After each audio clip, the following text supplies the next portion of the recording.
ஸ்ரீமதே ராமானுஜாய நமஹ.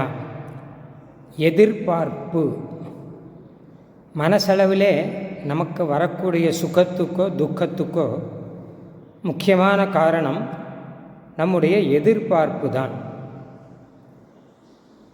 ஒரு இடத்துல சம்பாவனை நடந்தது. வேதபாராயணம் முடிஞ்ச பிறம் 4000 ரூபா சம்பாவனை பண்ணார். ஒருத்தர் அதை வாங்கிட்டு ரொம்ப சந்தோஷப்பட்டார். 4000 ரூபா பண்ணியிருக்கார், ஒரு 2-3 கிடைக்கும்னு நினச்சேன், 4 கொடுத்துருக்கார் அப்படின்னு சந்தோஷப்பட்டார். பக்கத்தில் இன்னொருத்தர் ரொம்ப துக்கப்பட்டார். ஒரு 5000 கிடைக்கும்னு எதிர்பார்த்தேன், 4000 தான் கொடுத்துருக்கார், 4 தான் கொடுப்பாருன்னு தெரிஞ்சால் வந்திருக்கவே மாட்டேன், நான் வேறு இடத்துக்கு போயிருப்பேன் அப்படின்னு அவர் சொல்கிறார். ஒரே சம்பாவனை தான், ஒரே வேலை தான், ஆனால் ஒருவருக்கு சுகம் ஒருவருக்கு துக்கம்னா காரணம் அவரவர்களுடைய எதிர்பார்ப்பு.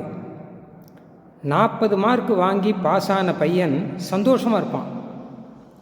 99 மார்க் வாங்கிட்டு 1 மார்க்கு குறைஞ்சி போச்சே அப்படின்னு அந்த துக்கத்தில் சாப்பிடாமல் இருக்கிற குழந்தைகள் கூட உண்டு. ஏன்னா அவரவர்களுடைய எதிர்பார்ப்பு. 40 மார்க் வாங்கினவன் சந்தோஷமாக இருக்கான், 99 மார்க் வாங்கினவன் துக்கத்தில் இருக்கான்.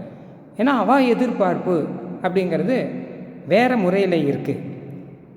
இதே மாதிரி தான் வெளி விஷயத்தில் மட்டும் இல்லை, அகத்துக்குள்ளேயே கூட கணவனுக்கு மனைவியிடம் சில எதிர்பார்ப்புகள், மனைவிக்கு கணவனிடம் சில எதிர்பார்ப்புகள், அப்பா அம்மாவுக்கு பையனிடம் சில எதிர்பார்ப்புகள். இதை வச்சுட்டு தான் அவளுடைய சுகதுக்கம் இருக்குது. எதிர்பார்ப்பு நடந்தால் சந்தோஷப்படுவாள், எதிர்பார்த்தபடி நடக்கலைன்னா ரொம்ப கஷ்டத்தில் இருப்பாள்.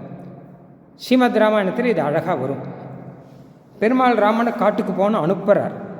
தசரதை தான் அனுப்பிச்சார். கைகேயி சொன்னார். ராமன் காட்டுக்கு கிளம்பிச்ச எந்த விதமான துக்கமும் இல்லையாம், அவர் சந்தோஷமாக தான் கிளம்புறார். ஆனால் தசரதர் ரொம்ப கஷ்டப்பட்டார். இந்த வால்மீகி வேடிக்கையாக சொல்கிறார், வனவாசம் பண்ணுறது ரொம்ப கஷ்டம், அந்த கஷ்டப்படுறவா துக்கப்படலை, ஆனால் அந்த கஷ்டத்தை கொடுக்குற அப்பா இருக்காரோ இல்லையோ அவர் துக்கப்படுறார். இதீவ தஸ்யாம் பருஷம் வதந்தியாம் நச்சைவ ராம பிரவிவேஷ சோகம் பிரவிவ்யதே சைவ மகானுபாவः ராஜா ச புத்திர வியசனாபிதப்தः. தசரதர் ராமன் கிட்டே சொல்கிறார், ராமா உனக்கு ராஜ்யம் கொடுக்குறேன்னு சொன்னேன், நீ எதிர்பார்த்துன்னு இருப்ப, உண்மையில் உனக்கு ராஜ்யம் கொடுக்கணும், இப்போ இல்லைன்னு சொல்கிறேனே, உன்னை நினச்சா எனக்கே கஷ்டமாக இருக்குது. எதிர்பார்த்த விஷயம் கிடைக்கலன்னு வச்சுக்கோங்க, வாழ்க்கை எவ்வளோ கஷ்டம் இருக்கும், துக்கம் இருக்கும். எனக்கு புரிகிறது. நீ ஒரு காரியம் பண்ணு, நீ 1 நாள் 2 நாள் இங்கே இரு, அப்படி இல்லைன்னா என்னை பிடிச்சி சிறையில் அடைச்சிடும், நீ ராஜ்யத்தை எடுத்துக்கோ அப்படிலாம் தசரதர் சொன்னார். அப்போ பெருமாள் ராமன் சொன்னார், அப்பா எனக்கு ஒன்றும் ஆசை இல்லையே, நான் ஒன்றும் எதிர்பார்க்கலையே. அகம் வனம் கமிஷ்யாமி நமே ராஜ்யஸ்ய காங்ஷிதாம். நீ ராஜ்யம் கொடுக்குறேன்னு நேற்று சாயங்காலம் சொல்லச்சு கூட நான் எதிர்பார்க்கலை, இன்னும் ரொம்ப ஆசையோடு எதிர்பார்த்துன்னு எப்போ கொடுக்க போகிறாருன்னெல்லாம் இல்லை. சரி கொடுக்குறாருன்னா சரி, இல்லைன்னா இல்லை, எனக்கு எந்த விதத்திலுமே எதிர்பார்ப்பு இல்லை அப்படின்னு சொன்னாராம் பெருமாள் ஸ்ரீராமன். ஆனால் தசரதனோ கடைசி வரைக்கும் கஷ்டத்தில் தான் இருந்தார் அப்படின்னு நமக்கு தெரிகிறது.